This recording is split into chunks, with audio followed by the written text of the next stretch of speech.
All right, first things first, it's knowing your vision. So, what do you want this stuff to sound like? What kind of music do you like listening to? What speaks to you? And listen to that music. Go listen to a bunch of your favorite songs and listen for what the instrumentation is. Actually, start analyzing the music that you already like, that already speaks to you.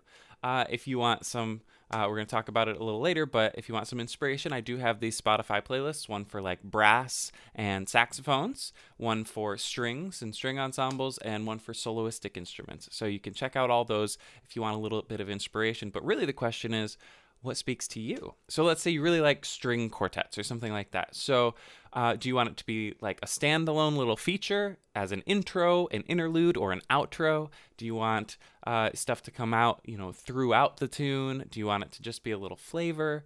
What kind of context do you want to use these instruments in? Again, just based on your own personal tastes. What instrumentation are you looking for?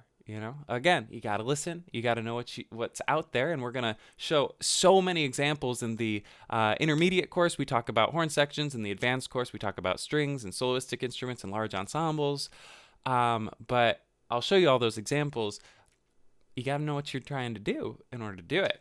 How many voices do you want? So a pretty standard large string section that we hear in like disco music, and it's just like some of the more recent Dua Lipa stuff. It's a 17-piece string orchestra with a bunch of violins, violas, cellos, and a harp.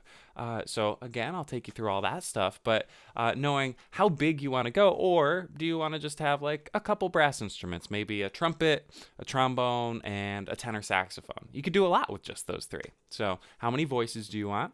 And how many voices do you need? So if you're on a budget, you can probably get people to record multiple parts and double track them, and now you have a larger ensemble. But as we talk about, especially in the advanced course, when I talk about marching bands, a marching band is like 100+ people, and nobody usually does that. And I've never heard it on the radio using an actual marching band. Usually it's a few people that they record over and over, and it's a much different sound. So on a budget, yeah, you can make it happen, but how do you get the actual sound that you're going for? So do you have to hire all 17 string players to get that sound?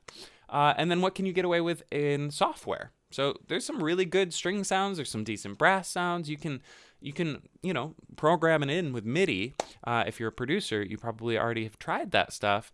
But what can you get away with? And what can't you get away with? Well, here's a quick little tip. If you're doing stuff with software, which you probably have been experimenting with already, you don't want to skimp out on a lead trumpet or lead voices or melodic voices. However, you can support them with some MIDI stuff. So let's say you hire a really great screaming lead trumpet player for your horn section. You could probably program in a couple harmony parts with some MIDI trumpets. And if you have that lead voice so present, so obviously real with all the inflection and stuff, first of all, you can use that as a guide of what you want the other parts to kind of sound like when you program them in.